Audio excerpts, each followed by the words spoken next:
Hello, everyone. Happy, oh no, Habarigani. And you all say that the principal, the Ngozo Saba, today is Kuji Chagalia. So that's the answer. Wow, Principal Pele, the numbers are on here early. It's already at, I was about to say, come on in, like, comment, and share. But we already have quite a few viewers. So we know we were a couple of minutes late. We were changing some platforms. Our platform has a new feature that we were utilizing and we were playing with it. And so thank you for your patience. We know we're a couple minutes late, but Habari Ghani, happy Kwanzaa, everyone. We're excited to be talking about self-determination tonight or Kuji Chagalia. So we're just sharing on our respective pages, asking you guys to do the same. And we look forward to seeing you. Well, not seeing you, speaking with you in just a few moments. So we're going to give it to about 8:06. It's 8:04, 8:06, and we'll get started. Good evening, my beautiful, beautiful sister and soror, Dr. Sheikah Houston. There she Sheikah is in South Carolina. Habari. Good evening, Dr. Good Houston. evening, Auntie Dot. How are you? Thank you for joining us for a second night. Good evening, Dr. Good evening. And remember, guys, let us know where you are. We're celebrating this all across the country. And so, good evening, Habari Ghani, Principal Presley here in Central Florida, because I'm in Northeast Florida. Principal Presley, how you doing? Habari Ghani. Tracy, we are saying this week is Habari Ghani. Habari Ghani. Right. And let us know where you're from, Tracy. Habari Ghani, Tracy. And thank you, everyone, for attending last night. We had some phenomenal conversation with some phenomenal presenters while we're, again, allowing people to come in and sharing. Thank you to the presenters that came on last night, Dr. Geneva Stark-Pittman, Dr. Deetra. Am I saying her first name right? Deetria Smith-Sneed. We had Otto Bakari Chase. That's right. And we had Mr. Mike Grubbs with us last night, and they were phenomenal having that introduction conversation about Umoja, right? We were talking about unity last night. Yeah. So thank you for tuning in. This is one of my classmates. We went to school together. How you doing there, Kenneth Bargani?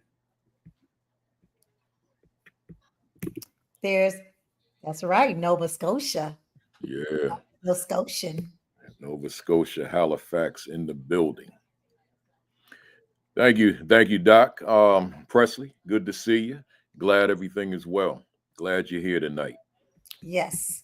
And of course, guys, we are coming live to you. I'm in Jacksonville, Florida. Principal Kafele is in New Jersey. We're going to be having a phenomenal conversation about the second principle tonight of Kwanzaa, which is Kuji Chagulia. And we're going to get started in about 30 more seconds. Hit that share button as you come in, folks. And here's another thing. Hit that like button. Even if you don't like it anyway. That's how we activate the algorithms. We live in an algorithm age now, and we got to know how to be strategic in how we use them. So as you come in, hit the share button. I did stream over to Twitter or X. So if you're watching over there, hit that repost button. But both platforms, hit that like button. Hit the like. Let me say it again. Like. Just hit that like button. That's how we get more people to come in. That's me hitting my hand. Dog over here. Back there, huh? We are streaming live from our Facebook page, Black Educators Rock Inc., the Facebook page, which is a public page. We are also streaming from our private group. Our group is Black Educators Rock, but that's a group page. We're streaming there, and I'm also streaming on my personal page, and we're streaming on YouTube. And so we're going to get started, guys. We started a couple minutes late, so we want to give us a couple minutes grace time to allow people to come in. Thank you so much, guys, for joining us. We're going to get started. Again, Barigani. Let me say this real quick. Rich Luck Green, I see live from East Orange. So make sure you come out to the Senior Citizen Center on Halstead next Monday, where I'll be keynoting the Kwanzaa program. Come on out there, East Orange in the building. Go ahead. So again, guys, we are so excited and honored that you guys decided to come sit with us on our second night of Kwanzaa. Again, this is our third annual virtual Kwanzaa celebration. And I say our Black Educators Rock Inc. And so for those of you who do not know, Black Educators Rock Inc. is so much more than a Facebook group. We are actually a national nonprofit. We are a member nonprofit. You can join our organization for as little as $50 for general membership for the year. For educators, and we have some other levels for those who are maybe edupreneurs, which is an educator, entrepreneur. We have some levels for corporate status, and they get you different benefits and different things like early registration for conference and information about the conference. And we have an annual professional development conference every summer. We are getting prepared in 2025 for our 10th annual Rock Conference, which we did the 9th in Houston, Texas. Guys, we had so much fun. It was such a blast that everyone said they wanted to go back. So we're going back to Houston, Texas for the 10th annual Rock Conference. And plus, some of my favorite people did not get to experience Houston.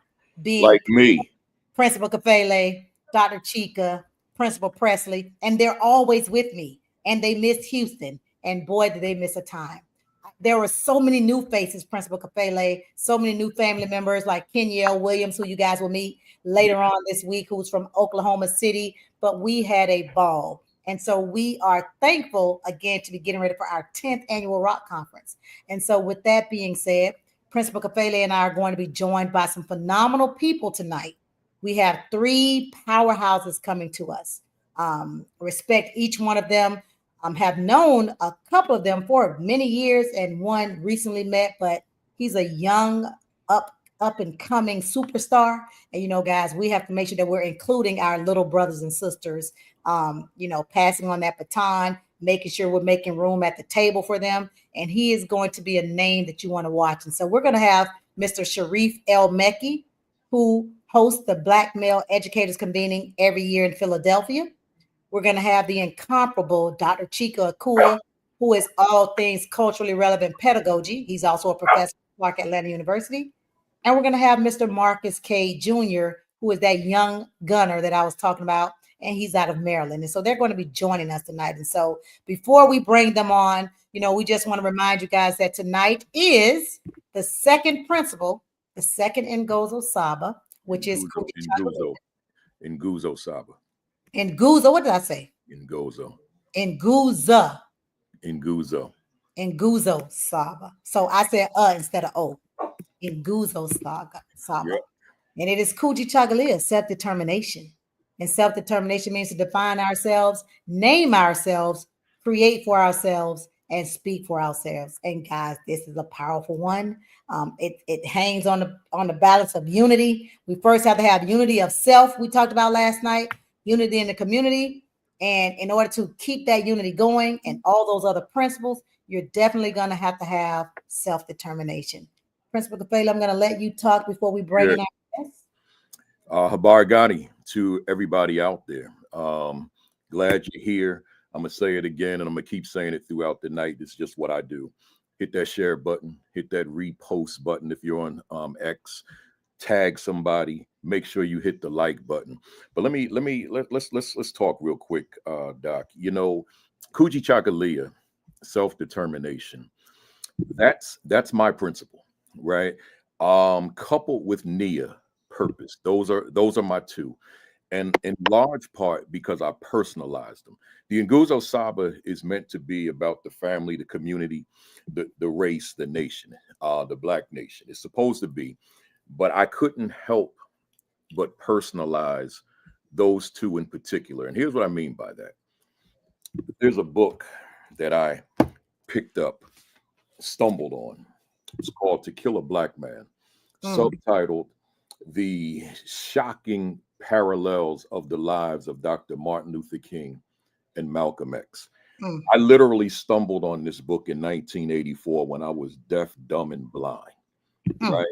And I mean that literally. And that was a game changer. So when you think about Kujichagulia, and with the definition being right there, to define ourselves, name ourselves, create for ourselves, and speak for ourselves so that we don't have to be defined for, named for, created for, and spoken for by others. Well, when I talk about personalizing it, here I literally redefined who I was. I got a reset on life as a result of stumbling on this one book. So I became Baruti Kafele, right? I had that opportunity. I had that reset. So I defined who I wanted to be. So in changing my name, I said, I need a name that speaks to where I'm going, not where I am right now, because I was in growth stage, transformational stage. So I said, I need a name that speaks to where I'm going. So the name Baruti, which comes from Botswana, means teacher. I wasn't a teacher yet, but I knew I wanted to become a classroom teacher, and I did it at a high level, as former students will tell me, right? Then, so then the last name, Kafele, literally means worth dying for. It comes from Malawi in Africa. But I gave it a little spin. I said the struggle for the liberation of the minds of our children is worth dying for. So when you say Baruti Kafele, you're saying teacher who's put this role, this responsibility on a level of I'll die for it. See, so when we talk about naming ourselves, defining for ourselves, and then I began to create for myself. You all know that I'm an entrepreneur as a consultant speaker, but also as a principal, which we'll get into later. I did things my way. As a teacher, I did things my way, right? I'm creating for myself and I'm speaking for me, right? So Kuji Chagalia, in the sense of me personalizing it and using that as a springboard to get to where I am today. But I'm only at a plateau because, like yourselves, we still soaring to higher levels. Let me ask you real quick, Doc, before you bring up our guest, what does this principle, Kuji Chagalia, mean to your life? Thank you. Yeah, and to your point, it is something that I take really, really seriously. You know my story. Many people don't. Born to a 17-year-old high school dropout, oldest of three girls. Grew up in the projects. My mom lived in a rental home when she left the projects for 27 years, never owned property. And so for me, self-determination was just really, again, getting out of what I knew as a child, getting out of what my environment was. And, it's funny that you say that because that's one of the things that self-determination, naming oneself. My Dr. Chester is what I prefer. I prefer Dr. Chester or Doc. And people, want to call me Melissa, but I know that I'm not Melissa anymore because I know who Melissa once was. And so they may not understand what that means for me, how that's triggering or how that's trauma for me, for all the different things that Melissa went through that Dr. Chester never did. Melissa dealt with molestation, domestic violence, just attempted rape. Melissa has come through a lot of things to metamorph into Dr. Chester. And so I get to name who I am and what I am. And so that is what it means to me. And so it is so important that we honor who people name themselves, who people say they are. And so thank you for that question, because, I always get teased about, she wants you to call her Doc. She wants you to call her Dr. Chester. That's my right. I earned it. It is not anything that someone gave me. It was because of my self-determination and my perseverance and me overcoming obstacles and every barrier that was placed before me to become Dr. Melissa Nolan Chester. And so thank you for that question. I love it. I love it. Going up and bring up that strong panel. And we'll have a third one joining us. He's finishing up speaking, Sharif El-Mekki, but he will be joining us. And so welcome, Dr. Akua, Dr. Chica, and Marcus. Thank you so much. Greetings. Greetings, everyone. Greetings. Abargani. It's great to be here with you all. Kuji Chagalia. That's right. Kuji Chagalia, Habarigani. Kuji Chagalia. Yes. Wait, you waiting on me? Oh, I can start. No, I can. I like starting out. So again, we have our two guests. I was reading the chat and I got this, and I didn't say, just like Principal Quaseta said, and I am a homeowner. Like she said, not only am I a homeowner, I help others purchase homes, right? I'm a broker owner. I own my own real estate brokerage. I have 38 agents. I have my own real estate school, and I also have Black Educators Rock. And so that is through my self-determination, through my own Kuji Chagalia. And so tonight with us, we have Mr. Marcus Cade and Dr. Chica Akua. Mr. Sharif El-Mekki will be joining us soon. And so we want you guys to introduce yourselves first and then tell us what Kwanzaa and self-determination means to you too. So we'll start with the youth elder. We'll start with Mr. Marcus Cade. He's first time on one of our platforms. So Marcus, talk to us a little bit about who you are. What is Kwanzaa and Kuji Chagalia to you? Oh, thank you so much for the opportunity. These are very powerful words that I'm looking at, and that I'm, especially, hearing your testimony and knowing what I know about your story as well. I think it means so much to a lot of us. But to introduce myself, and principal, I heard you say Jersey. I'm in Jersey now too, because I'm in Galloway now. I'm in South Jersey. I'm originally from Atlantic City, so I'm visiting family over Very the good. Yeah, I'm a North Jersey guy, but very good. Yeah. I won't hold it against you. But yeah, I'm originally from New Jersey. I live in Baltimore, Maryland. I work in the Baltimore City public school system, helping the youth to overcome trauma, as well as helping them on a behavioral and mental health and emotional level. So that's what I'm doing right now, as well as doing trauma work, in the community in various outlets, virtually, as well as groups, and speaking engagements, etc. My passion is to heal our people. And so when you connect that to the self-determination and defining ourselves and naming ourselves, creating, it's all interconnected, because I see so many of us who have lived with an identity that was pre-programmed, and living according to expectations that may have been presented to us at young ages. Self-concepts that were influenced by whether our family of origin, our upbringing, our community expectations in society at large. And it's something that we've dealt with as a people since being on these lands. And so when it comes to the self-determination, I think many of us have that already built in.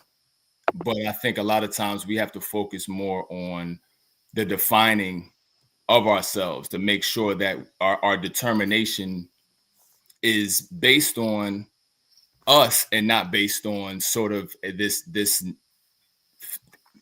I guess a feeling that we need to push through and I guess be always doing and not able to be, and not able to define, and not able to rest in what we define ourselves as, and to create our own identities. And I think that's something that really resonates for me in looking here, and the creating for ourselves, determining our futures, and speaking for ourselves as well. It's all interconnected. And so the balance is definitely the key, but that's what shows up for me. I love that. Thank you. Good stuff. Dr. Chika. Peace and blessings, everyone. My name is Dr. Chika Akua. It's a blessing to be here with you all. Kwanzaa is so very important to me because it is at this time of year, it gives us an opportunity to recenter ourselves in the best of our culture. And that's so important because so many of our people have not been exposed to the best of our culture, but really to the worst of our culture. The Nguzo Saba, which is the 7 principles, further allows us to center ourselves in our values, which are very different than the values that are promoted in this society. So it's very important when we consider Kujichagulia, self-determination, to define ourselves and name ourselves. I want to start with those two things first. We're living in a time where a large number of our people have defined themselves as pimps, players, criminals, thugs, N-words, and B-words. And the principal reason why so many have defined themselves that way is because our former slave masters defined us that way. And if you call a person something long enough, they will begin to call themselves that. So this notion of defining ourselves is so critically important. Defining ourselves and naming ourselves is so very important because that represents our identity, and identity determines activity. If I think I'm a thug, I'm going to act like a thug. If I think I'm a criminal, I'm going to act like a criminal. If I think I'm brilliant, then I'm going to be brilliant. So this idea of defining ourselves is so important. Naming ourselves, creating for ourselves, and speaking for ourselves. And the other thing that's so important to me about this is that we don't have to ask anybody's permission to do this. We just do it. Principal Kafele didn't ask permission to name himself. You know, Dr. Chester didn't ask anyone's permission to earn a doctorate and require that people call her by that name. Black Educators Rock. We didn't ask permission to come into existence. We defined ourselves. We named ourselves. We created a conference for ourselves, and we speak for ourselves. So we are the living embodiment of Kujichagulia as an organization, and you'll find that the individuals that are a part of it embody those principles as well. So that's why Kujichagulia is so important to me. And that's why Kwanzaa is so important to me and should be important to all of us. You know, Dr. Akua, as a follow-up, I've heard you speak forever, right? And your writings, I think I've got most of what you've written. And you always, including tonight, reference the best of our culture. I've never asked you to do this before in all these years that we've known each other. Give me an example or two. When you say the best of our culture, what are you saying? I'm glad you asked that. I'm glad you asked that because I don't want to assume that people know what I mean, you know, when I'm saying that. Yeah. The best of our culture is when we work together. The best of our culture is when I'm walking down the street and I see you and I say, "What's up, brother?" Or I see a sister like Dr. Chester and I say, "What's up, sister?" Don't know them from Adam, but greet them and embrace them, right? Don't need a reason to, just that's a brother or sister. That's the best of our culture. The worst of the culture, in contrast, would be when we give our brothers and sisters that we don't even know the side eye rather than greeting them, right? When we suspect them of doing something or being violent or being haters without even knowing them. The best of our culture is when we support Black businesses. The best of our culture is when we come together and we read books and have discussions and critique, rather than the opposite, which is an anti-intellectual culture, right? Where, you know, people are not reading, where they're not thinking critically and things of that nature. The best of our culture is when we engage together in praise and worship at our at a place of worship and on our faith-based organizations. The best of our culture is when we dig in with self-determination and grit to get the job done against seemingly insurmountable odds. These aspects of the best of our culture, let me give you another example. Just showing up clean, respectful, right? That's something that sometimes we don't see. And because many of our children don't see that, they assume that that's not a part of our culture. When they see the pimps, the players, the criminals, and the thugs, and those kinds of images, they begin to associate that with Blackness rather than excellence, achievement, unity, and being outstanding. So when I talk about centering ourselves in the best of our culture, most of our people haven't been exposed to it because we've been miseducated. And so once again, Kwanzaa gives us an opportunity to recenter ourselves so that we can rediscover who we really are rather than the caricature that we have been portrayed as through popular American and Western media. Wow. Hey, Dr. Chester, let me give him I need another follow-up. I'm not even with my script yet, right? You get it. On Saturdays, you know how for the fake is. You have to train him in, y'all. Hey, Dr. Akua, last night, somewhere along the way, we talked about consciousness, right? As opposed to wokeness, right? We talked about consciousness. And I'm going to speak on behalf of myself and my wife on this one. When you have consciousness, because I want to go back to what you said about greeting a stranger on the street. When you have consciousness, and I'll speak for me and my wife, and let me speak for me. And I pass a brother. That's why I said me. We ain't talking about you on that one. When I pass a brother on the street, and you intentionally pretend I'm not there. Oof. Right? So I'm slightly over this way to the right, right? And you look straight ahead and make it so obvious I'm not trying to look at you because of my consciousness. That's a painful experience. Mm-hmm. Right? That hurts. Now, if I didn't have the consciousness, later for you. But because I know that's my brother. Now with a sister, I understand the other dynamics that come with that. So I don't want to put that in the same. That's for a broader conversation just on that alone, right? But Taylor, it happens to us too, though. To your point, Black women, we do it to each other as well. No, I know, but I mean, I'm talking about in terms of me as a Black man want to say hello to a Black woman. There's some other mess in there that I don't want to open up that can of worms, right? But in terms of that brother, I've posted about this so many times. I will do cartwheels down the street the day that we can just we don't even have to open up our mouths. Just say, just do a head nod, right? That's it, right? Which says that I see you and I got you. That's the message that's being conveyed when we do a head nod to each other. But when you walk past me and you don't even want to acknowledge my presence, then you're saying to me that you don't have that centeredness, you don't have that consciousness that I have. I'm not faulting you though, because I understand what produced that.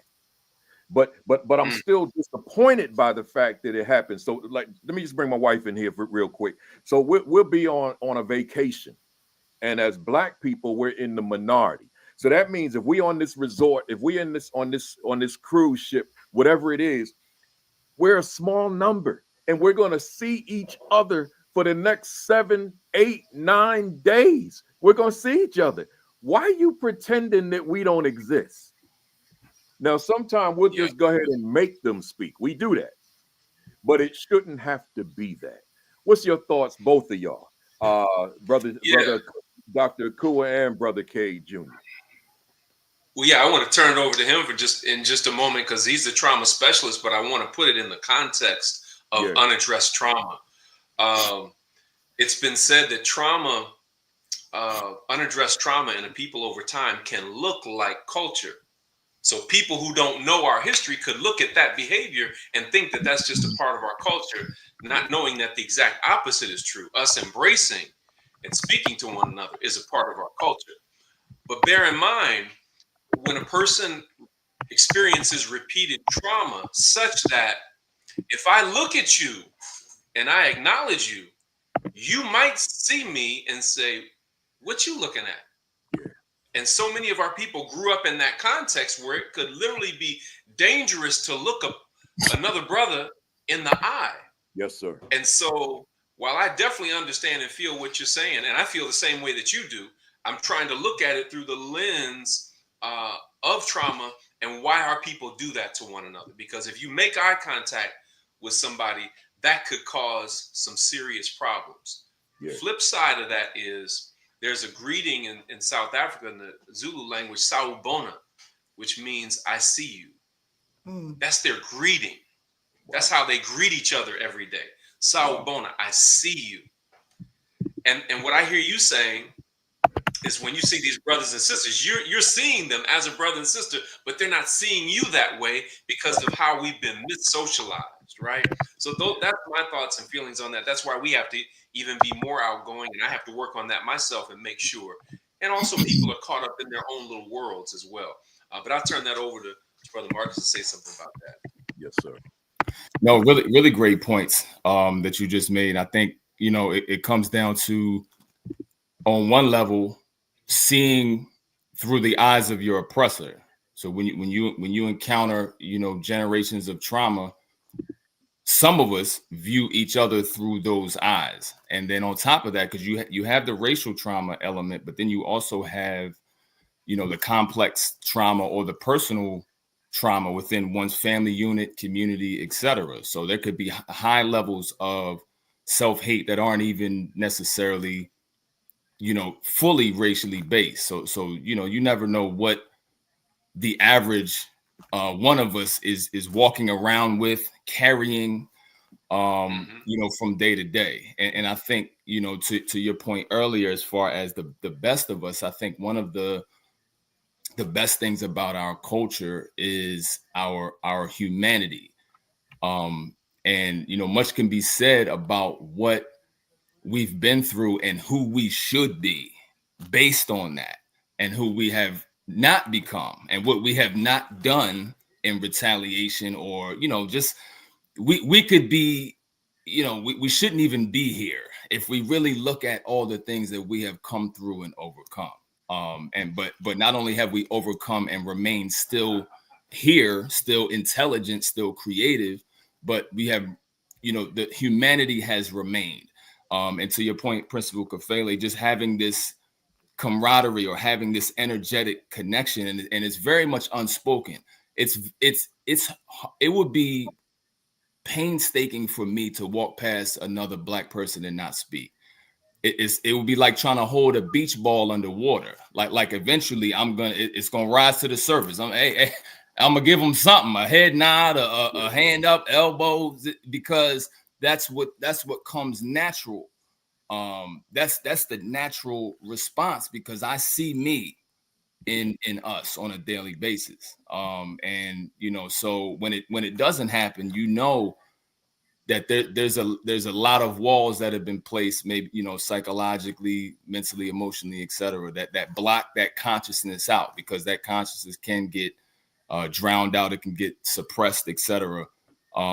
But celebrations like this and reconnecting, you know, celebrations like this can ground us in the principles that we need to release a lot of what we're caught up in, and help us to connect much better. Yeah. It just reminds me of what we were talking about last night, Principal Kafele. We were talking about unity of self. You know, Yeah. Dr. Joe Griffin just said that, you know, this change, he says, this changes when we've developed the positive self-image that for many years was hidden from us. Oh, but when peace comes, love overrides that inner fight. And so it is about seeing yourself. If you really truly love yourself, we talk about unity of self, then I can have unity for others. It wouldn't be difficult for me to speak to you, look you in the face, give you that head nod. But I think that there is so much, and you know, we talked about it at length last night, so much self-hatred, so much, you know, and it's unconscious, I think, a lot of times. Like Dr. Chica said, you know, it begins to look like culture. Trauma in people over time begins to look like culture. A lot of the stuff that people attribute to our culture is not our culture. It's actually trauma, because innately and organically we are a connected people. We thrive best when we're connected, when we're acknowledging one another, when we're supporting and each other. And so I truly get what you two are saying. I mean, I thank you for those words. And I think that as Black people, again, we said we want to implement these things 365 days a week. I mean, a year. Guys, when you're seeing Black people, you should be speaking to them, even if they don't speak back. That's the one thing I know Principal Kabale says. He says, even when they don't speak back, I'm still going to keep speaking, because that's me living in my truth. That's me naming who I am, my own. That's what I am. That's my unity of self and my unity for my people. And so, you know, thank you for sharing that, Principal. We're gonna keep the question with you, even though I haven't gone to my first one yet. But I want to say this real quick. When we were off camera, before the fam out there saw us, when Brother Cade came on, I just want to use this as an example to just highlight what I'm talking about. We could have thrown him backstage, but you'll recall I said, wait a minute, I want to meet the brother, right? And so we got to exchange for just a hot second, but that's my point. See, when you have that consciousness, I can't see the young brother and just put him backstage and then I meet him live. See, I want to meet you first, because you my young brother. And see, that's the way, so going back to Umoja yesterday, going into Kuji Chakalia, that's where we got to get to. We got to get to that. Floor is yours, Doc. We do. Like you said, we have to get to that. And so, again, talking about this self-determination to define ourselves, to name ourselves, create for ourselves, and speak for ourselves. And Dr. Chica, I just want you to expand a little bit on when you talk about that trauma looking a lot like culture in people, because the big thing now is, it's for the culture. For the culture. For the culture. Everything's about the culture. But I mean, can you just give them some vivid live examples of trauma versus culture? You do that so well when you do your presentations. Sure, sure. So people think um, crime in our neighborhoods is just a part of our culture, and it is not. That's not a part of our culture. Um, that's trauma, unaddressed trauma, looking like culture. If you talk to any of our elders, they will tell you that living in an impoverished neighborhood didn't mean that you were violent. It didn't mean that you were uneducated or any of those kinds of things. Um, it seems to, in the mind of many people, be synonymous today.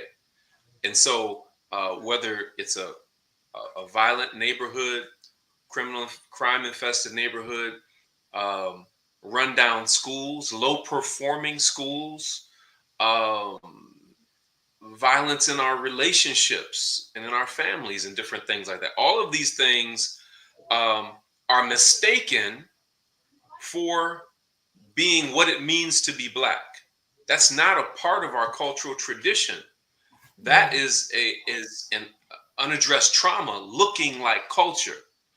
Culture is, as Dr. Miranda Ani says, culture is ordered behavior. So it doesn't take very long to look and see that things are out of order.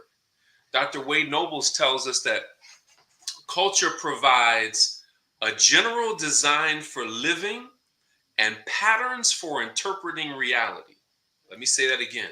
Dr. Wade Nobles, psychologist, tells us that culture provides a general design for living and patterns for interpreting reality. Let me give you an example. The general design that for living that I came up under was basically faith in God, hard work, and education. Basically, pretty much those three things. There's other things, but basically those three things. We're living in an age where you can't necessarily assume that other people have come up with those kind of values, right? Culture gives you a general design for living and patterns for interpreting reality. And those patterns, how we interpret reality, are almost like the glasses on my face. It provides a lens, and that lens determines how I see you. That lens determines the fact as to whether or not I see you, Dr. Chester, as a sister, or if I see you as something else. My culture tells me how to see you. My culture tells me whether to see these brothers as brothers or to see them as the N-word, to see them as somebody I should unify with or somebody that I see as a threat. All of that is determined by culture. So when your culture has been injected with self-hatred, now you see where a person's vision can become blurred. And what they think is reality really is not. I often have to tell educators that if you were, let me see if I can explain this. I always tell them that America has tremendous opportunity, but deeply structured inequity. If you grew up mostly with opportunity, then you won't be able to see the inequity. And watch this, if you grew up in the midst of inequity, then sometimes it will be difficult for you to see the opportunity. It's a matter of the lenses that we've been given to see through. So culture provides that lens. It tells you whether you're beautiful, brilliant, amazing, capable, or if you have been given a countercultural message, it can make you feel as if you are nothing, nobody, and can't accomplish nothing. So culture is very, very important. And that is one of the reasons why we are being attacked on the cultural front and being led to disconnect from our culture rather than to reconnect to our culture. Wow. That's wow. That is like, listen, that's something just like to think on for a moment. When you were talking, it made me think about growing up. And because Principal Kafele said it last night, how some of us are outliers. We're not the norm. We're that, like me. When you were talking, it made me think about, and I always ask myself, well, what made me decide to not be like Soul City Projects? What made me decide not to be like my cousins, all my family members? What made me say, well, you know what? I think I want to go to college. I think I want to get a doctorate. Now, I know it was Kuji Chagalia, And because again, like you said, when you talk about that inequity and opportunity, the rest of them, they see those inequities, even if that opportunity is growing up next to you. I tried to be the example for so many siblings and cousins, but that inequity did not allow them to see that opportunity. All you had to do was follow my steps. And so that is some powerful, powerful conversation. And I hope you guys, again, we talked last night about Kwanzaa being 365 days, that you're Yeah. introspective and you're reflecting on these conversations, saying to yourself, how has what Dr. Chica just talked about, how has that influenced and impacted me? Am I truly living Kuji Chagalia? Am I truly living the culture in my personal, professional lives and in my community? How is that evident by my actions? Wow, thank you for that. That was phenomenal. Love it. Hey, folks, hit that share button, hit that retweet, repost, hit the like button, tag somebody, text somebody. If you got children in the household, have them come on over to the computer and sit down and listen. That which with Dr. Akua just discussed, you might want to have a child re-listen to that later on. And I see the good brother, Sharif El Mekki, out of Philly in the building. Good to see Peace, you, brother. sir. Baragani. We want you to answer a question. Kuji Chakalia, good to see y'all. Good We to want you see to answer you. a question, the question that we asked the other two. But you know what? What strikes me interesting about this is that we have Baruti Kafele, Chika Akua, and Sharif El Mekki. I don't think our young men are renaming themselves like and defining themselves. Like that is, you guys are like the embodiment of like self, like to name ourselves, to define ourselves. And that was just powerful for me just to think about. And it's that demographic. And I don't know, like she was saying, Johari was talking about, can we host a conversation about us defining the culture? She said it makes me nervous, honestly, that the younger generation seem to have defined their own idea of culture independent of our history and using only these recent definitions that you spoke of, Dr. Chicken. So, just hearing Baruti Kafele, Dr. Chika Akua, Sharif El Mekki, that you guys are the embodiment of Kuji Chocolate. So our question that we want to hear from you, we want you to tell people who you are, the good people who you are, and then what does Kwanzaa and Kuji Chocolate mean to you? No, absolutely. And again, my apologies, and I hope you can hear me okay. Yeah. I'm at a youth fundraiser here in Philadelphia for our Jawala Scouts, and I left my earphones. We're running late and all the things, but my apologies. But I know the community is in great hands with you all. Kuji Chakalia, to me, it traces back to my teachers. And thinking about the school Nitham Musasa that they started when they said, like, what, our students, our children in this community deserve a great education that's, as I heard you mention, connected to the history as well as to the aspirations of the future. And so for them to be able to create a school for the youth that started in someone's basement and eventually moved into a building.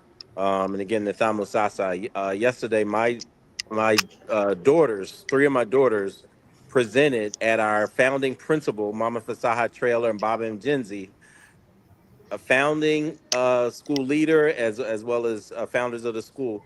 This was their 55th hosting of Kwanzaa, Umoja Night. Wow. Mm. 55th. So that was before I was even born when they started. But my earliest memories were going to their home on Umoja night, and then another family member would host Imani. And so that determination, when I became an educator, it really, I mean, it already had made an impact, but when I became an educator and understanding how they were teaching us to name ourselves, define it for ourselves, create and speak for ourselves, and not allowing anyone to define, create, or speak for us. That was an example for me for self-determination. Another example, Dr. Schultz. She started teaching kids in the community. She was my cousin, and so she would teach us, but she taught kids in their community how to read. And we're 3 and 4 years old, and learning how to read on her indoor porch in West Philadelphia. She wasn't waiting for anybody. She wasn't asking anybody to do that. She wasn't relying on anyone except the community itself. And that's another. Those are my two examples, both tracing back to Black educators, and being a significant part of. They live Kuji Chakalia every single day. So, my point is that it's not just the Nguza Saba for Kwanzaa. The Nguza Saba is a lifestyle that we should be doing 365. Like that was our school values. Everybody come up with all these values for the schools. In Nguza Saba, those are our values. Yeah. And if our schools implement that, if every community group implements that, if every organization implements that, we'll be well ahead. Listen, Dante what you Son. just said was exactly what's on the screen to build and maintain our community together Mhm. and make our community problems our problems, solve them Let's solve together. them together. You having those types of, and that's why you turn out to be such an amazing, and you're doing the work because you've had that influence on you from the onset. And so so many of us didn't grow up in those types of households or those types of communities, and so we're learning it for ourselves. And so that's why we do episodes and shows like this, because to Dr. Chica's point, it's a time to recenter. For some of us it's recentering, for some of us it's introduction, right? For some of us, it's like, what is this thing? Dr. Sheikah mentioned that, for many, of us Black folks, people thought Kwanzaa was, and it was an antithetical to their religion. Like you'll have people trying to compare it to religion, and it's not even religious, right? So it's so important to have these conversations, enlighten people, recenter. And you said it, Sharif, and that's what we want people to always remember. This is about everyday living. It's not just a 7-day holiday. And people, Yeah. lighting the candles, that is just to recenter and to get ready for the upcoming year, to get ready Yeah. to start and to renew and refresh. Yeah, and this is a great point that you mentioned, because I remember, as a youth, one of the things that they really would point out to us was that the Nguza Saba, as you said, is not only is it not religious, but it is tied to Black culture. Maulana didn't pull this out of like just the stars out of nowhere. He grounded it in how when we are at our best, our community is operating at the optimal levels. He codified it and reintroduced it to the community as the Nguza Saba, as part of Kwanzaa. He didn't pull it out of nowhere. He pulled it from our community. That's So right. to reject it is rejecting us. Right. So Yeah. But we And know that's Can I happening add because something to that? Dr. Chica talk. Go ahead, Dr. Chica. You kind of hit on something that I was forced to address many years ago when I wrote my book, A Kwanzaa Awakening, because there were so many Christian brothers and sisters who, not knowing anything about Kwanzaa, assumed that it was antithetical to the faith.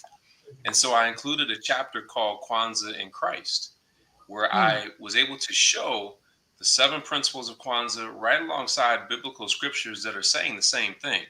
I'll give you an example. Umoja means unity, to strive for and maintain unity within the family, community, nation, and race. Psalms 133 says how good it is for brethren to dwell together in unity.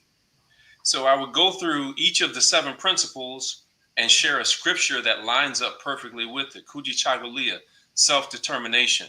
In the scriptures, it says, I press toward the mark for the high calling of God in Christ Jesus. So all of it lines up. But Dr. Karenga was very intentional to let us know, hey, this is a cultural holiday, just like Brother Sharif said, not a religious holiday, because religion has oftentimes been used as a tool to divide us.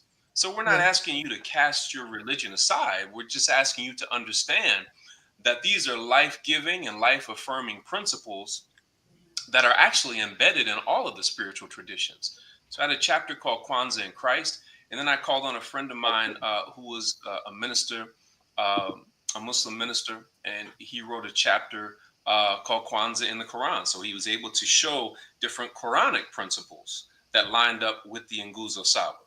So just to be clear, it's not a religious holiday, it's a cultural holiday.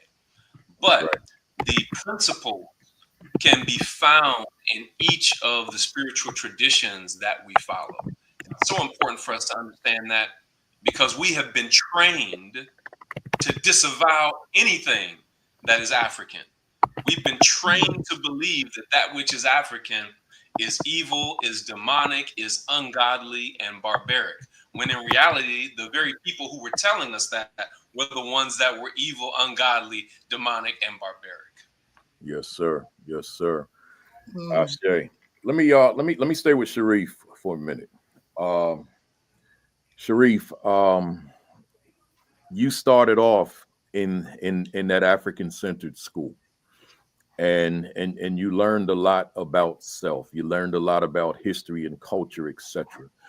Fast forward years later, you become a classroom teacher. Fast forward after that, you become a principal of schools, and then you leave. One might say a very well-paying position as a principal to start the Center for Black Male for Black Educator Development. Before I go to my question, I want to say something that you probably will never say. I want to say this to the fam out there. So, for those of you not familiar with Brother Sharif's work, Sharif is probably the leading force in America toward increasing the number of Black male teachers in classrooms across America. He'll never say that. He's too humble. And I don't mean to say too, I'll just say he's humble. But I'll say this: it's not that he's the only one that's doing it, but after being at his conference, the Black Men's Educator convening, it convinced me by the number of people who were there, but also the number of people who could not be there because it was sold out, that this is the man right here. Right. So I want the fam out there to know that we're talking about somebody who left what he was doing as principal to take this position, that I'm going to create this organization, this nonprofit, to increase the number of Black men, but not just to recruit them, but to train them yes. and to retain them. Right. So I want you to speak to that, Sharif, but let me put it in the frame, and let me frame it as a question. With you having gone through, again, starting off in the African centered school and then teacher, principal, and then what you're doing now with the foundation, talk to us about the correlation between that grounding, that centeredness when you were a young boy in Philadelphia at that African centered school, and the force that you have become today across these United States of America for Black men being in classrooms. Well, appreciate you. And first thing I got to say is, the community is is the grounding force. And so, what I would say is, like, as a youth, and we connected dots. Me and many of our classmates are still connected in conversations and things. And they criticize me. Yeah, they criticize me like, you should have restarted in the Thamu Sasa. Forget all that other work you're doing. Where's our school? So it's but that's the kind of relationship we have with our educators. But the thing that I probably walked away with the most, was one, the care, the intellectual rigor that I experienced as a child. And I didn't, we just thought it was school. It wasn't Black history, it was just history, it was Right. world history. But the way they pushed us, the way that they just had this high expectations for us, and they were like, "You are part of this community, and you all are leaders of this community." On Fridays, for example, we would have community meetings, and students would set the agenda.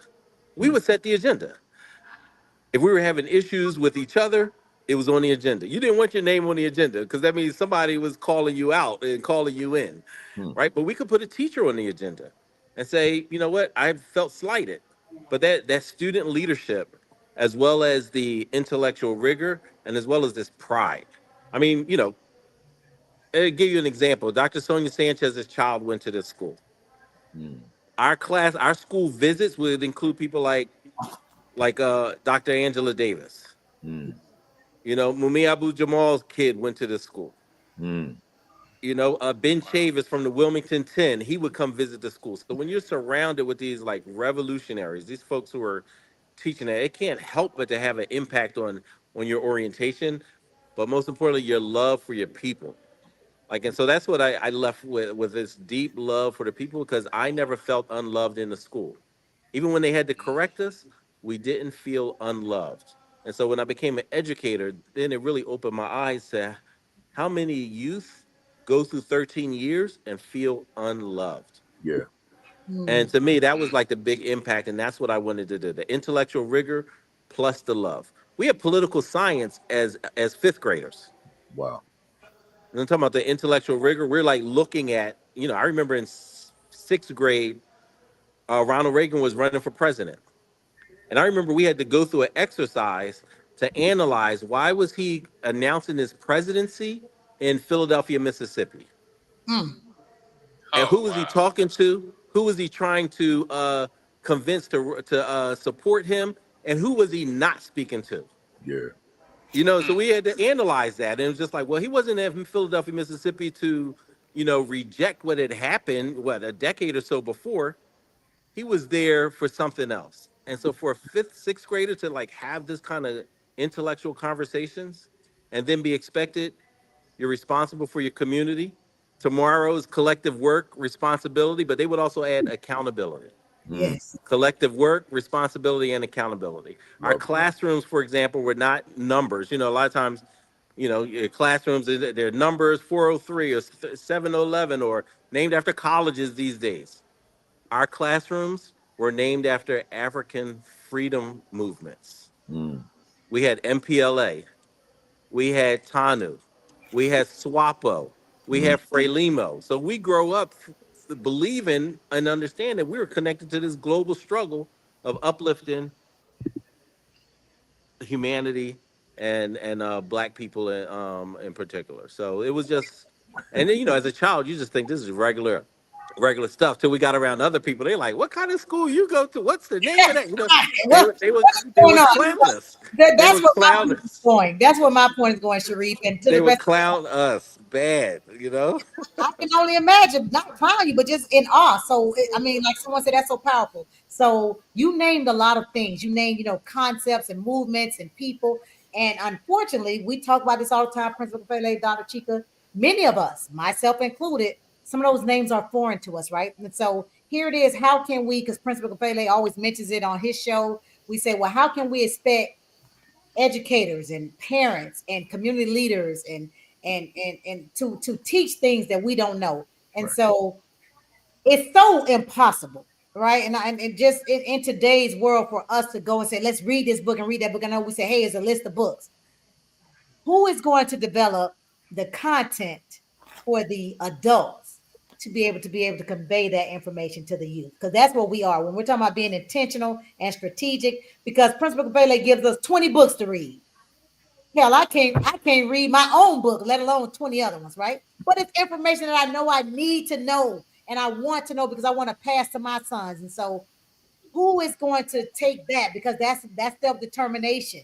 That's like you said, that's those other principles. And so I saw your hand, Dr. Chica, because Yeah. we have a weekly, monthly, where hey, you want to learn, we're going to take you through an hour a week or an hour a month, 2 hours a month, and we're going to embed this information in you for you to be able to embed it into the curriculum and embed it into your talks with their children. So I saw your hand go up first, Dr. Chica, so I'm going to go to you.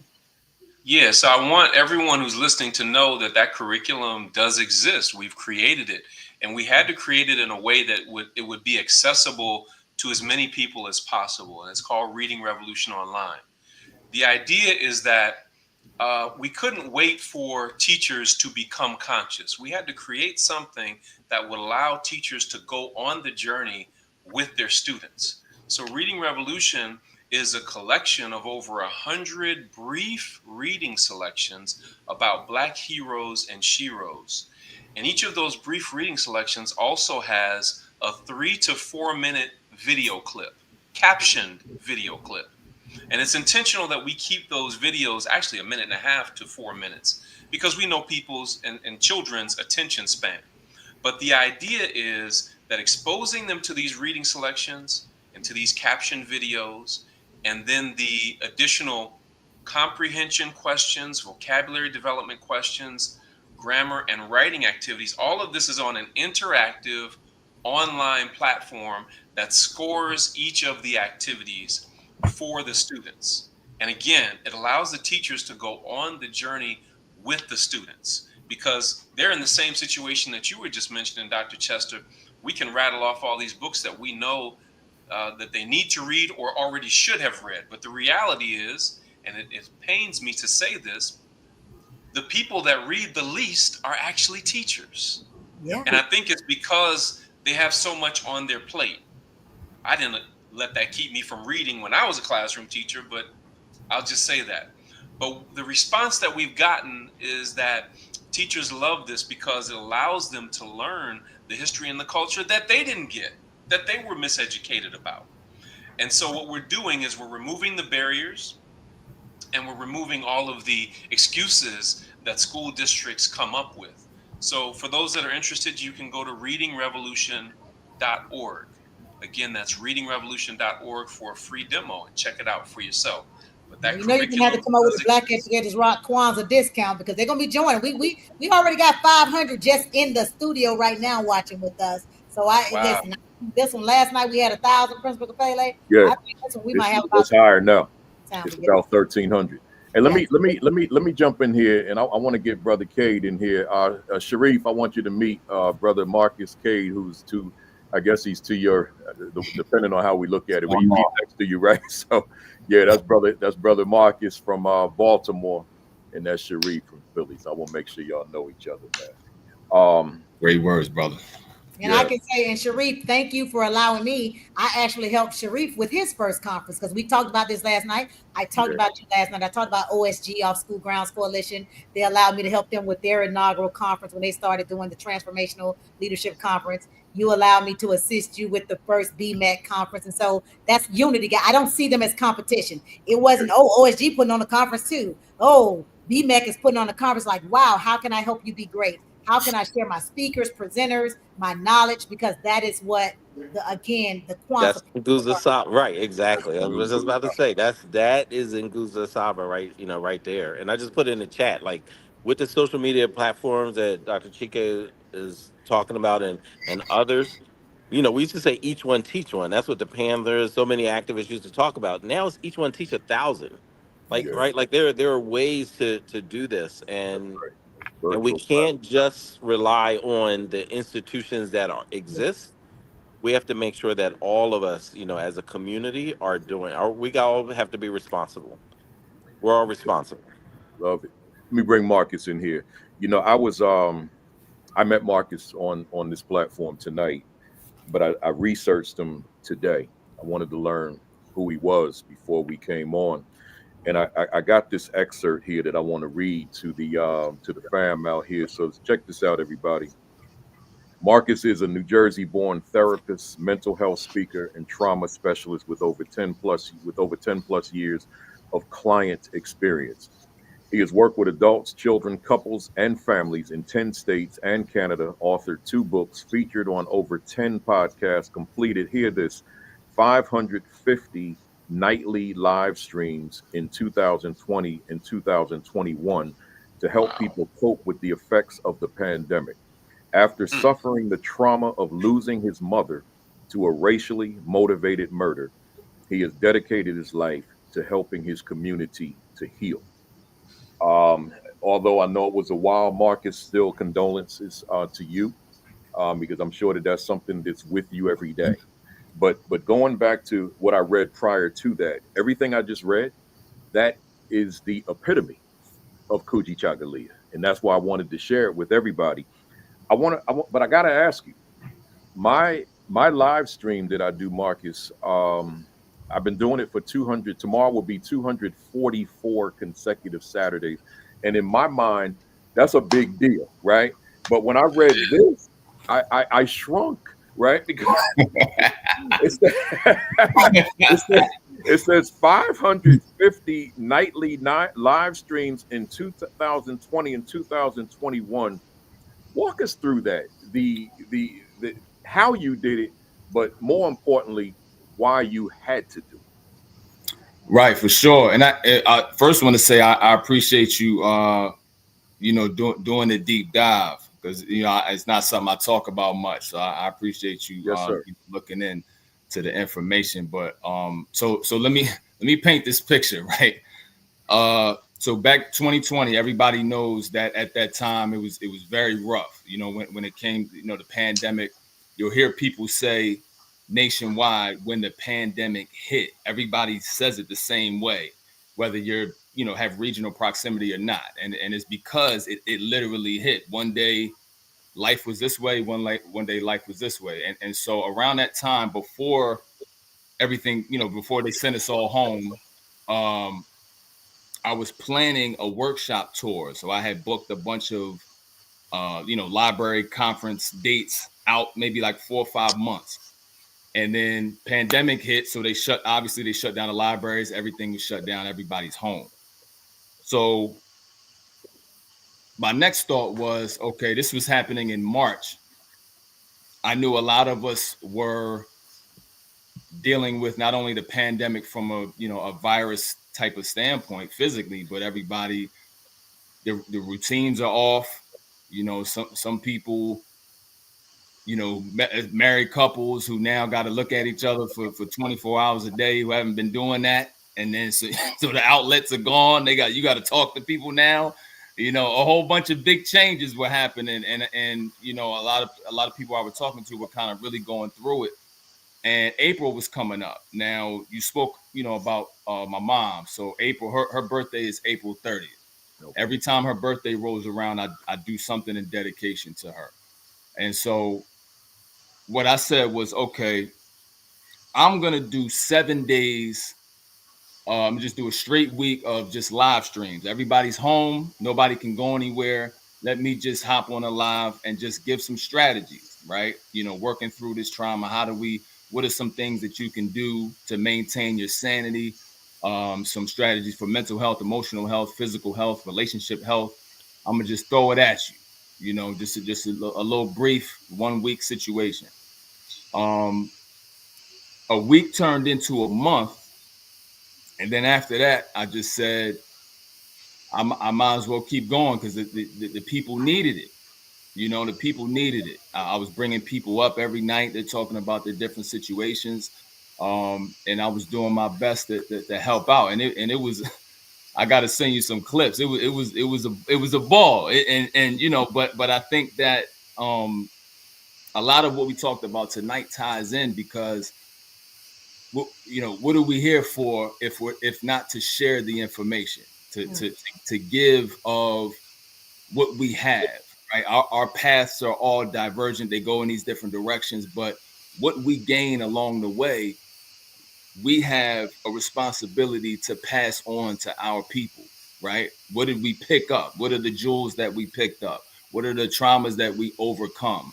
Through the trial and error of our individual lives, our individual traumas, hardships, what did we gain, and how many people can we give it to? I think somebody said each one teach 1,000, like minimum, because I think to truly be not in like Dr. Chester said, not in competition, but to truly be in service to our people is the epitome of what it is to be of African origin to me. And it felt really great to hear how people were changed, and by what was easy to me. I think just being a part of this illustrious panel and hearing all of this knowledge and all of this information and how you all interpret it. It's easy to speak on what you've gained, but we can't take it for granted. We all have something to provide, and so that's how that started. Now it was in a lot of different environments, because when you're doing something nightly, there was times I'm on the side of the road, like with the phone hooked up, and or I'm in the car, I'm over here, I'm over there, I'm at the gas station. But my thing was, what I wanted to provide for people was consistency. It was very symbolic too, because I was preaching that to overcome trauma, one of the key elements is to create consistency of healing.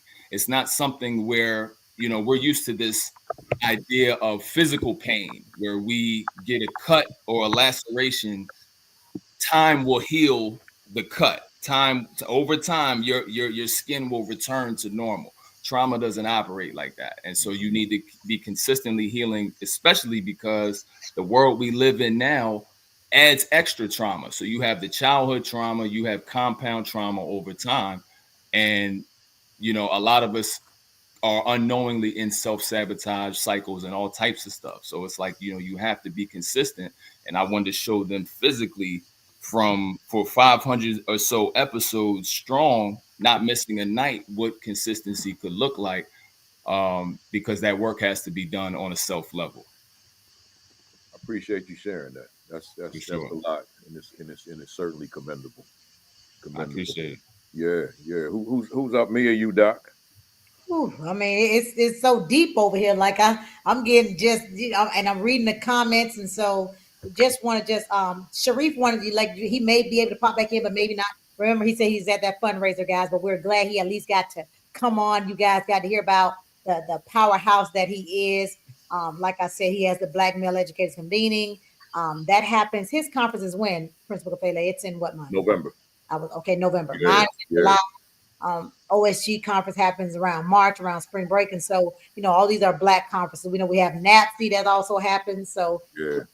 we have some conferences, and we support each other. It's They unity. actually overlapped this year, Napsy and Sharif. Oh, they did. They sure did, because you spoke at both. I was at both. Dr. Akua made it on Friday. I was there Thursday, and yeah, yeah. Well, let me throw this at you. This is actually for everybody. You can even jump in on this one, Dr. Chester. Today again is Kuji Chakalia, y'all, self-determination. And and again, to define ourselves, name ourselves, create for ourselves, speak for ourselves instead of those things happening for us by others, right? You know, I want to. This will be an education question. I'm thinking back, and I'm gonna give you the very brief version. It was said by Sharif that they didn't use school numbers as names of the classroom, and that resonated with me because neither did I, right? Mhm. And that's from day one. We came up with a name collectively. We said our classroom, room 303. I was a fifth grade teacher, is called the Mind Zone. So we never used that number. I don't even know that my students knew the room number because we never used it. We said we're the Mind Zone. And we gave it a definition. So you think about Kuji Chakalia, the name, and then the definition. The room where we take our, not their, meaning the students, but me included. The room where we take our minds and transform them into greatness. So we live that.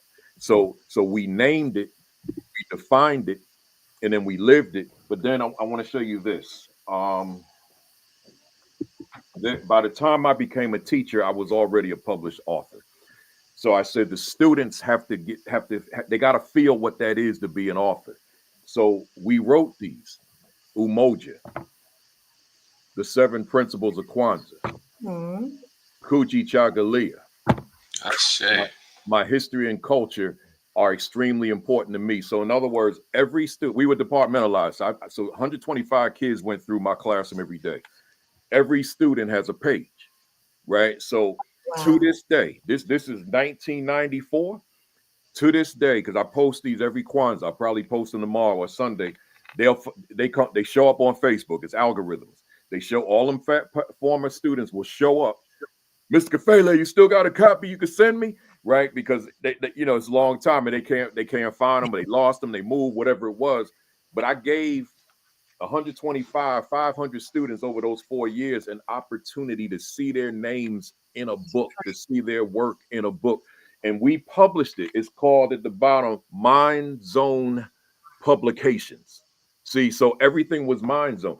We had oratory contests and we competed against not only ourselves, but outside of the school. We called that the Mind Zone Oratory Contest, right? And everything we did, it was always prefaced with Mind Zone. So we're talking Kuji Chagalia. So I say that to say this. I got a 2-part question for all of you.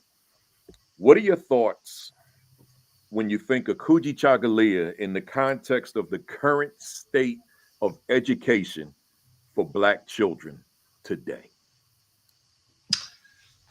Man, you said it, Principal Kafele. You reminded me of something about the Kuji Chagalia, the self-determination that we as educators must have. I'll never forget one year when I was teaching middle school. Our school was so overcrowded, they had to build trailers. But the problem was that when school started in August, the trailers weren't ready. So I was pushing a cart every period to a different room, meeting with my team of students until the trailers were ready. When the trailers were ready, they were nice trailers, but nobody wanted to be in them. And the principal would come over the announcements and refer to the kids in the trailers. And so, taking Kuji Chagalia, the power to define ourselves and name ourselves, I finally went to her and said, "Hey, can you stop referring to us as to the kids as the trailer kids?" Yeah. Nobody wanted to be out there anyway. I said, "Can you refer to us as the Ashanti village?" The Ashanti were an ethnic clan in West Africa that were part of the Ghana Empire. Do you know that over the course of that year, it went from nobody wanting to be in the trailer to now all the kids in the school building itself wanted to be a part of the Ashanti village? Why? Because we defined ourselves and we named ourselves and created for ourselves. And it took root and it took hold. When we talk about this issue of self-determination, one of the reasons why I'm proud to be a professor at Clark Atlanta University, one of our great HBCUs, is because it was started by two formerly enslaved Africans, coming right out of the Civil War. The Civil War ended in May of 1865. Atlanta University was founded in September. I mean, the city had been burned completely down. We just got free, and the first thing that we're doing is we're building a school. Think about that history and that self-determination that our people had. I want to give a shout out to one of my students who's been commenting in the chat. Her name is Tatum Booth. She's one of my doctoral students in higher education leadership. But that's one of the things that we have to get back to, is that self-determination. And I also use this opportunity as a shameless plug for anybody in Black Educators Rock who wants to earn their master's degree or their doctorate in P12 education leadership or in higher education leadership. Y'all need to holler at me, get in contact with me, because now is your time. We need more skillfully trained Black educators, and we want to be able to provide that for you. So that's what I think of, Principal Kafele, when I think about the self-determination that we must have to do what's necessary in the classroom. Once these children are mine, they're mine. I'm responsible for them. But also coming together with other like-minded brothers and sisters who are educators, like at Black Educators Rock, because we're stronger together. Love it. Love it. Jump on in here, Kate. No, I agree wholeheartedly. And I think, in addition to the self-determination, the importance of self-care and making sure that not only the youth become educated on healthy ways of coping and navigating through a lot of the traumas they go through, but also the educators having a focus on self-care, and that being mandatory, that being consistent, and being in a position to learn or to teach it, exemplify it, and take the students with you as well, because the educators are the example, and these kids feed off of energy.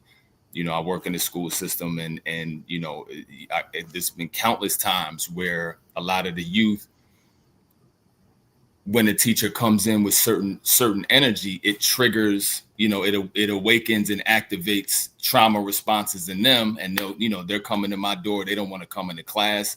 They're lingering around in the hallway because that energy, even though it's invisible, it's very much tangible, and it very much has a profound effect. And I think, with us being the adults, mastering the self-care aspect, because educators, teachers, there's so much that they have to do and have to have done, and these deadlines, and there's the personal life and divorces and all of these things. But when you're able to ground yourself, center yourself, make sure that self-care is a mandatory occurrence. It shouldn't be something that is this far out, I'm going to chill 2 or 3 weeks from now, or when the vacation time is, because by that point you're already a shell of yourself. You're already numb. You're already operating on fumes, and a lot of displaced anger or exhaustion is pouring out of you, and it makes it so we can't be of service at our full potential,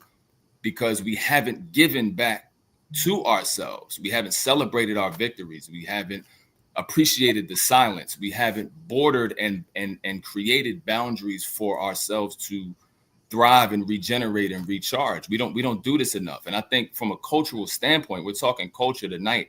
I think our culture, if we think of just us now, but even our ancestors, I used to, my grandma's passed since some years back, but I used to joke around with her because, as a capable teen, we all be hanging out. I go to the kitchen, and she would get up, what you looking for? How can I help you? Like trying to help me out. I'm like, I got this, but I think a lot of times our Black women especially, always ready to help. It dies hard.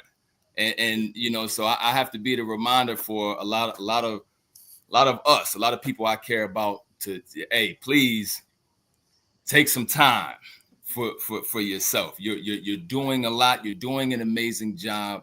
You are making these huge impacts to society, our people, our youth on a daily basis. Recognize that and know that even if you weren't doing that, you still deserve to be in the stillness and to rest, recharge, and to come back stronger. So I think that's something to everybody listening. If you're not doing this for yourself, make it a daily occurrence. Yeah. This should be something that is not, self-care is mandatory. It should not be removed off of the calendar.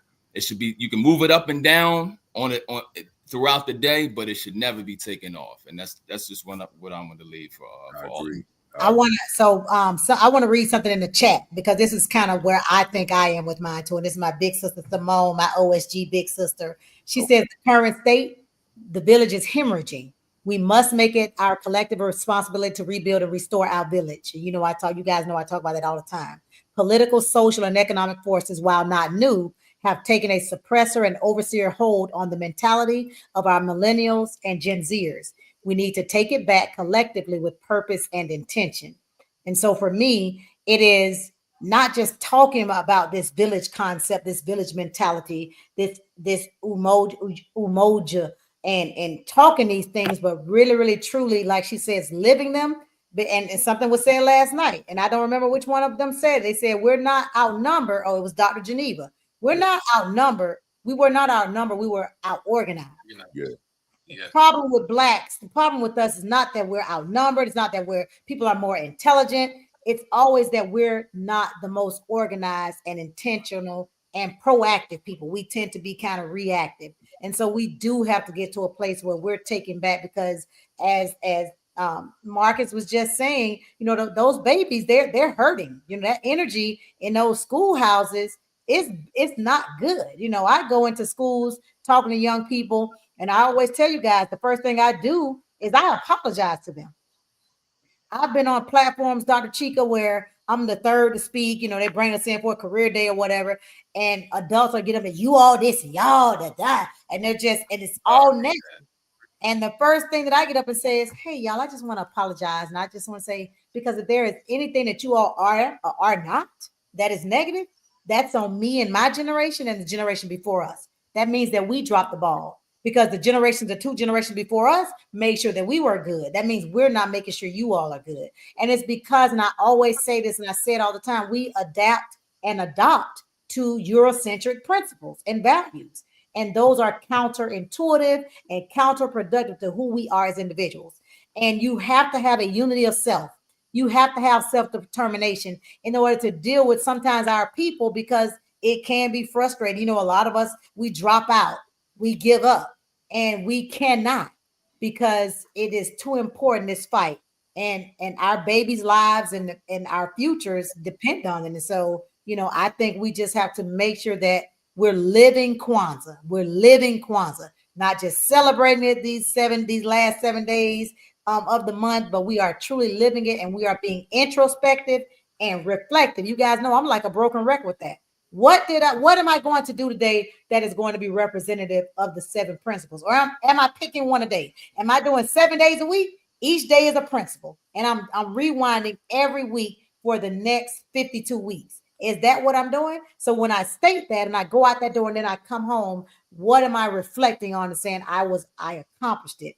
I was successful in it. I will be the first to say I had some big ideas and grand ideas about Kwanzaa last year, and I dropped the ball. But it's what Marcus said. I'm too busy serving everyone, everything, everybody else except myself. I put myself last, and my candle is burning at both ends. And so he's working with me to help me to kind of understand that it's great to do this work, Dr. Chester, but you gotta. And some of you all know I've been in the hospital. I've had emergency room. I was wearing a heart monitor, like my OSG family know. Like I had a lot of issues, Dr. Chica, because I'm just going, and I'm never ever taking time for me. I'm not putting the oxygen mask on Doc. I'm putting it on everyone else. And so that is counterintuitive, I think, to the Kwanzaa principles. I cannot, as my soror Dr. Tracy said, you got to fill your cup, India Irie and Oprah said at one time, I think she was on the one, not India, in Yana Van Zon. She said it's disrespectful to pour from an empty cup or a half full cup. It is disrespectful to the people you serve to not make sure that your cup is full when you're serving them. And so I'm agreeing with what Dr. Chica and Marcus said, guys, and just asking you to really, really, truly, again, be introspective and reflective about what this is to you, what it means to you, and how are you truly implementing it. Love it. With the time, I see what time it is. I'm not going to get through my whole agenda. I just want to throw 2 questions at you. I'm not going to give a name, just whoever wants to jump in. Give me a short version, only because of time. But I feel like I just got to get these out. First one, our literature is slowly disappearing from a lot of schools. Our literature is literally being banned in a lot of schools. My question, in the spirit of Kuji Chagalia, again, give me the short version. How do we respond as a people?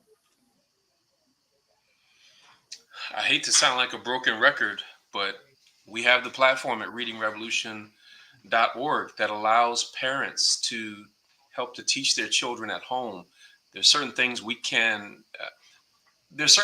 should demand of the schools, but we're also in a cultural and political climate right now that's making that very difficult. And so we can't wait for other people to get a clue. We have to handle these things at home. And when and where it's not done in the home, it must be done in the community. So, for example, I understand there are churches already in the state of Florida when they started having some retrograde policies come down the pipeline. Churches started teaching Black history on their own in Florida. Here again, Kuji Chagalia is self-determination. Didn't ask nobody's permission, didn't need no permission, just stepped up and did it. And these are the types of things we have to do more of around the country. Anybody else want to jump in?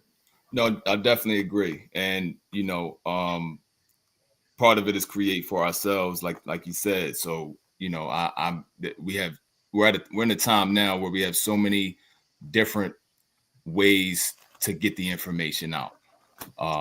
Social media, video, audio. There's so many different ways to get it out. And a lot of us are on the front lines of just the next tech generations anyway. So we're gonna get it out one way or another, because we always adapt. That's really the biggest thing. We always adapt to the circumstances to make sure that our people get what they need. And I think we're all equipped to do so. Good stuff. Did you want to weigh in, Dr. Chester? Repeat that question. What did you say? Yeah. Well, how do we respond to books being removed, books being banned? I had a longer question, which I'm not going to pose to you, but the extension of the question was, even on the professional development side, I happen to know that this book, let me show it to you. This particular book that I wrote, the Equity and Social Justice Education 50, I know that there are a lot of districts that are not going to touch this one, right, because of the title alone, because of the word equity in the title. So even on the professional learning side, but what I was saying was, how do we respond? You know, and she could just say it, they were never there in the first place. And Ashe, I agree with her. But go ahead. We have to open our own schools, like we're talking about. There's legislation where they're giving us the monies for the schools, especially here in Florida. We have to organize. We have to be intentional and strategic. You know, we've been talking about this Black Educators Route. We've been talking about virtual schools for a while. We've been talking about, you know, charter schools, different. We have to start opening our own buildings and building our own micro schools, charter schools, etc., and make sure that those things are being taught and they're being done. Because, and like you said, we do need to help the churches to be intentional. We need to be we might need to do a faith-based night, right? Black Educators Route faith-based night, Dr. Chica, and we bring them on and we teach them about the reading revolution and saying, hey, this is what you can do in your Sunday schools, right? And then that's cooperative economics. Those of us that have the tools like reading revolution or what was it last night? Somebody was sharing something. But when we have those your books, though, we have to come together, coalesce and come together and put together curriculum and have and say, hey, here's what you need. You guys know that has been a vision of mine with Black Educators Route for a while, to be all things Black educators. Anything you're looking for, any book, any topic, professional development, because we're so siloed and dispersed, I can find it on Black Educators Route. I don't want to do it for money. I don't want to do it, I need it. But I want to do it for us to have that portal, that resource to where we can find what we need. And I think we have to start being more intentional. There's a guy, Elliot Heffler. He's really big into like the AI, and I'm hoping he can come on with the creativity piece. But I know there's a way that we can be using AI and Chat GPT to help us do some of these things. We don't have to, you know, spin our wheels and spend all of our mental time doing it. We can have that computer help us to do it because we have to do it. It has to be done. And if not us, then who? Love it. Here's my last one, and then you wrap it up. We've been talking Kuji Chagalia since 8 o'clock this evening, and we're still in it until midnight. But again, the 7 principles in Nguzo Saba are for life, right? But we have a lot of folks, a lot of educators who are either on with us live or will see this later on. And my question to you all, and I'll even give my thoughts on it as well. What advice do you have for someone tuning in as to how they can take the principle of Kuji Chagalia, but let me say it in English, self-determination? How do they take self-determination with them into January, whatever the first day of school is when they go back? How do they take that with them in the sense that I'm not who I was when I left in December of 2024. I have elevated because I have infused this principle, this value of self-determination within my spirit. What is your advice that this person that's on the call right now and those comments, the fam, can actually do that? Let me answer my own question with a very brief answer, which is my go-to for those that know me. That self-reflection, that self-assessment, that self-adjustment towards self-improvement, while never losing sight of, as what Marcus says, self-care, and as I always add to it, self-preservation, right? So you've got to constantly assess, reflect upon you, assess you, and ask yourself, what can I do better? What can I do differently? What adjustments do I need to make toward being the teacher that is an advantage to the children that I serve every day? That's my short answer, y'all. Anybody jump on in here? I would say, my short answer comes from the. Oh, you didn't hear. All right. Good, Marcus. Go ahead. Yeah. Oh, all right. Now, I was gonna say define everything. Where you would like to go.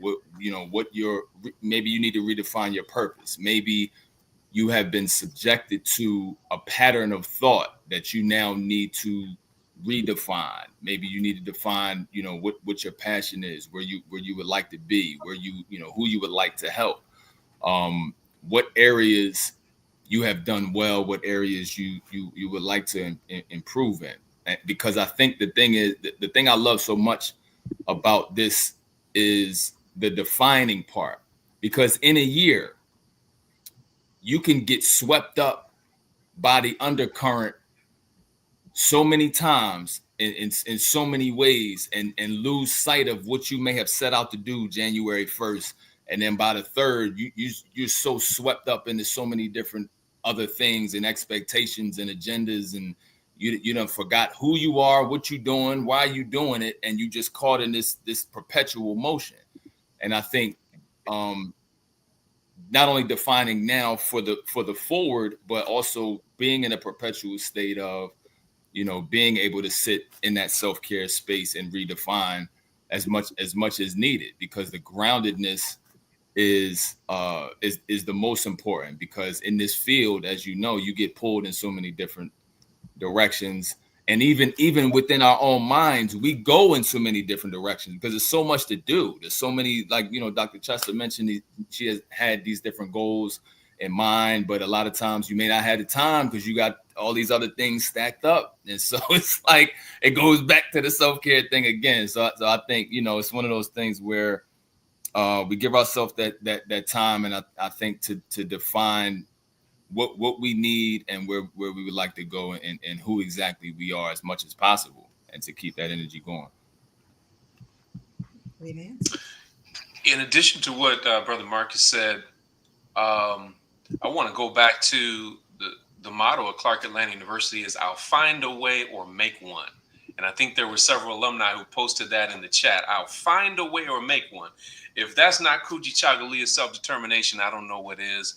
Yeah. Another shout out to one of my doc students, Keith Green, who's tuning in. But I want to say, in addition to that, I know a lot of the educators on the line tonight are going back into the schools. And as much as I know that we need to start our own schools, most are going back into the public schools to teach our children. Right. And I want to encourage you to teach our children what they need to know. Kujichagulia tells us, as an act of self-determination, free, proud, and productive people seek neither permission nor give apologies for doing what is necessary for our own people. So there were so many things that I taught my middle school students that was not in the curriculum. And some things I even got called in the principal's office for. But I knew our children needed it. And I felt that if I wasn't willing to teach it, what am I there for anyway? I'm not asking you to put yourself in harm's way or to get in trouble intentionally. But I'm saying be very strategic, be very wise in how you do it. But we must get this cultural knowledge to our children by any means necessary. And do it with excellence, do all things in excellence, because when there were times where I was called on the carpet for what I was teaching, they could not argue with my results, because the very students that they could not contain or control listened to me, and they would send those students to me. You're going to send them to me, they're going to learn about who they are, okay? Mm-hmm. So again, that motto at Clark Atlanta University is "I'll find a way or make one." Mm. Was that your final question? That's it. Okay. What say it to me one more time? I be listening to them so deep. I be learning. I'm listening. Yeah. It just advice on how we take. We've been sitting here with Kujichagulia self-determination for an hour. So the advice on how I can take self-determination.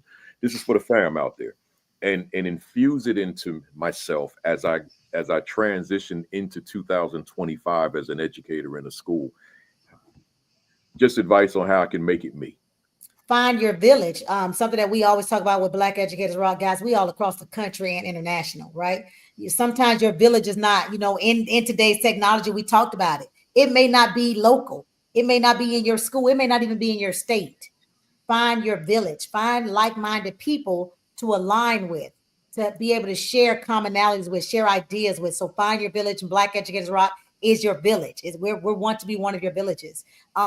Align with like-minded people. Like Marcus said, make sure you're including self-care, and understand, guys, that we have to start being more proactive about this work that we're doing. A lot of times we're tired because we're reacting. We tend to react to things, and when you react, it takes more energy and time and effort as opposed to being proactive. And so those would be the things that I would say. And we have to figure out how to get out of the silos, right? Like we were talking about the churches, like they are teaching black history, but are they just teaching that? We need to go into. Are you just teaching Harriet Tubman? Are you just teaching Mary McLeod Bethune? Are they teaching, reading revolution type content? Are they teaching what Sharif was talking about type content?